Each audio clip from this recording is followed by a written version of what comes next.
سردیوں کے دن تھے۔ بالا موچی درخت کے نیچے اپنی چھوٹی سی دکان میں جوتوں کی مرمت کرنے میں مصروف تھا۔ اس کی دکان بغیر چھت اور دیواروں کے ایک ٹنڈ منڈ درخت کے نیچے گاؤں کے بالکل بیچوں بیچ ایک صاف ستھرے میدان میں تھی، اور اس دکان کا کل اثاثہ لکڑی کا ایک صندوق تھا۔ جب بالا کام ختم کر لیتا تھا تو اپنی ساری چیزیں اس صندوق میں بند کر کے اس کی کنڈی لگا دیا کرتا تھا، اور یوں دکان بند ہو جاتی۔ دوپہر کا وقت ہو گیا تھا اور سر پر سورج بھی چمک رہا تھا، مگر بالا پھر بھی سردی محسوس کر رہا تھا۔ اس نے اون کی بنی ہوئی پرانی شال کو اپنے جسم کے گرد لپیٹ رکھا تھا۔ اس کے باوجود اس کے ہاتھ پاؤں سردی سے ٹھنڈے ہو رہے تھے۔ وہ گاؤں کا واحد موچی تھا۔ گاؤں کے سب لوگ اپنے پھٹے پرانے جوتوں کی مرمت اسی سے ہی کرواتے تھے، اس لیے اس کو فارغ بیٹھنے کی ذرا بھی فرصت نہیں ملتی تھی، اور وہ صبح سے شام تک اپنے کام میں ہی لگا رہتا تھا۔ بالا تھا تو غریب آدمی، مگر اس میں لالچ نام کی کوئی چیز بھی نہ تھی۔ اسے علم تھا کہ گاؤں کے لوگوں کی آمدنی زیادہ نہیں ہوتی اور وہ بڑی مشکل سے اپنی گزر بسر کرتے ہیں۔ بالا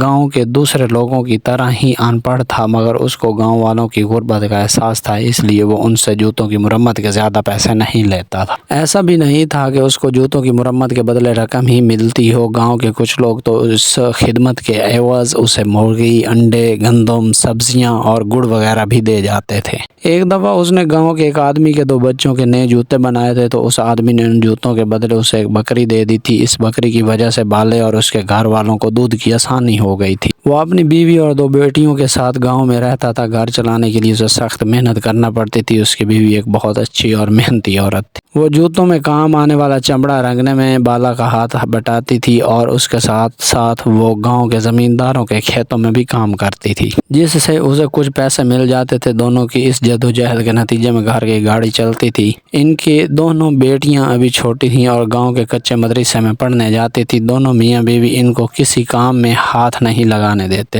بالا ان سے کہتا تھا کہ بس وہ پڑھتی لکھتی رہیں۔ اس کے باوجود دونوں لڑکیاں گھر کے مختلف چھوٹے موٹے کاموں میں لگی رہتی، جس کی وجہ سے بالا کی بیوی کو بڑی آسانی ہو جاتی تھی۔ بالا کے گھر کی ایک مدت سے مرمت نہیں ہوئی تھی۔ اس کے گھر میں 3 کمرے تھے اور ان کی چھتیں بواسیدہ ہو گئی تھی۔ بارش ہوتی تھی تو پانی کمروں میں ٹپکنے لگتا تھا۔ بالا یہ سوچ سوچ کر پریشان ہو جاتا تھا کہ اگر سردیوں میں بارشیں شروع ہو گئیں تو کیا ہوگا۔ اس نے پیسے جمع کرنا شروع کر دیے تھے تاکہ بارشوں کے ہونے سے پہلے ہی گھر کی چھتوں کی مرمت کروا لے، مگر ابھی اس کے پاس بہت تھوڑے ہی پیسے جمع ہوئے تھے۔ وہ اس مقصد کے لیے اب سورہ غروب ہونے تک کام میں لگا رہتا تھا تاکہ کچھ فاضل رقم حاصل ہو جائے جو چھتوں کی مرمت میں کام آئے۔ تھوڑی دیر ہی گزری تھی کہ اس کی بیوی اس کا کھانا لے کر آ گئی۔ وہ اپنے ساتھ ٹین کا ایک بڑا سا ڈبہ بھی لائی تھی جس میں اس نے لکڑیوں سے آگ جلا رکھی تھی۔ بالا بیوی کو کھانے کو اور آگ کے ڈبے کو دیکھ کر خوش ہو گیا۔ بولا، بالی خوش رہ، تو نے تو کمال کر دیا، تجھے کیسے پتا چلا کہ مجھے سردی لگ رہی ہے؟ بالی اپنی تعریف سن کر شرما گئی۔ خوش ہو کر بڑے پیار سے بولی،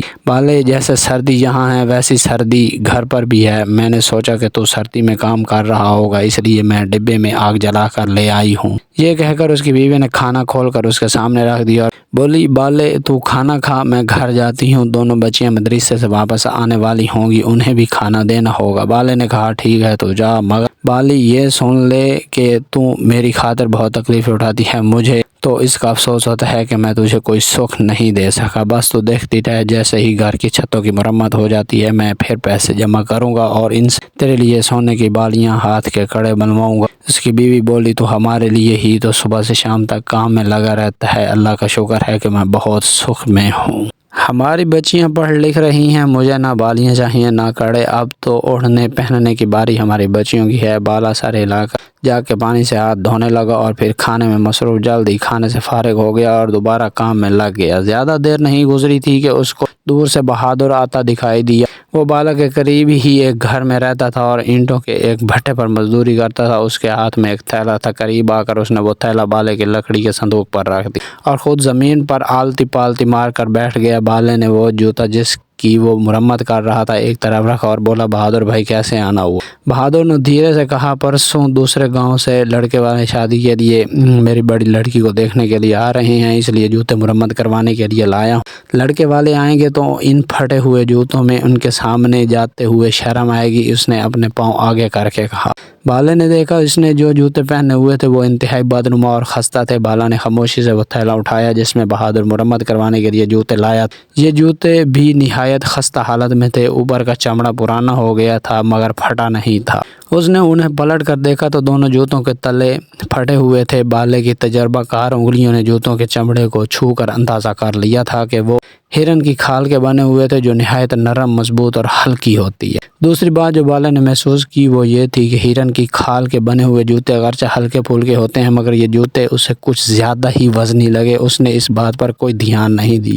جب بہادر نے جوتوں میں بالے کا انہمام دیکھا تو وہ پریشان ہو گیا۔ اس کو یہ ڈر تھا کہ اتنے خراب جوتے دیکھ کر بالا ان کی مرمت سے انکار کر دے، اس لیے وہ بڑی لجاج سے بولا، بالے بھائی جوتے بہت پرانے ہیں، ان کو میں نے گھر میں پڑے پرانے سامان سے نکالا ہے۔ یہ جوتے میرے دادا کے تھے اور کسی زمانے میں بہت اچھی حالت میں۔